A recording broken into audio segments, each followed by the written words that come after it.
ठीक 2:17 रवि की नींद अचानक खुल गई। कमरे में अजीब सी ठंड थी। पंखा बंद था, फिर भी खिड़की के पर्दे हिल रहे थे।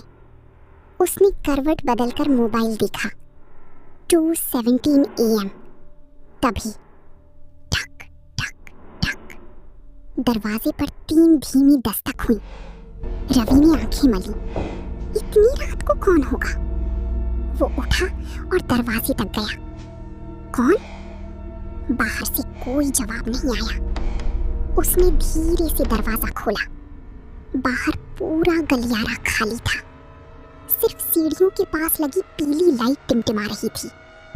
वो वापस कमरे में आया, लेकिन आते ही उसके कदम रुक गए। कमरे की दीवार पर पानी टपक रहा था, धीरे धीरे, छत से नहीं, दीवार के अंदर से।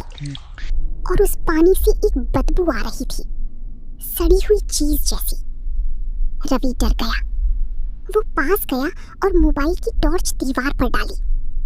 तभी उसने देखा, गीली दीवार पर किसी ने उंगली से लिखा था, मुझे बाहर निकालो। उसका गला सूख गया। वो पीछे हटने लगा। अचानक पीछे से वही दस्तक फिर सुनाई दी, ठक ठक ठक। लेकिन इस बार दरवाजे पर नहीं, उसकी बेड के नीचे से। रवि का दिल जोर से धड़कने लगा। कमरे में सन्नाटा फैल गया। फिर बेड के नीचे से किसी औरत की धीमी आवाज आई, रवि। उसकी सांस रुक गई। वो आवाज उसकी माँ की थी, लेकिन उसकी माँ तो 5 साल पहले मर चुकी थी। बेटा, मुझे बाहर निकालो।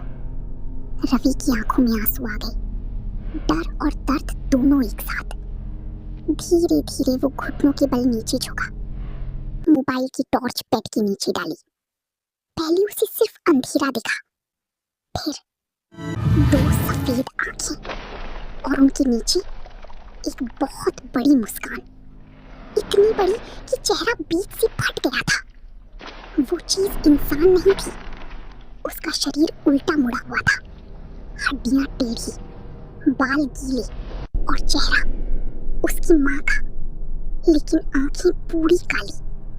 वो अचानक बेड के नीचे से तेजी से बाहर निकली। रवि चीख भी नहीं पाया। कमरे की लाइट बंद हो गई। पूरा घर अंधेरे में डूब गया।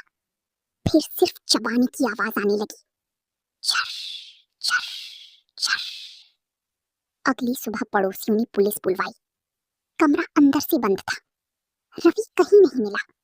बस बेड के नीचे दीवार पर खून से लिखा था, अब मैं बाहर आ गई।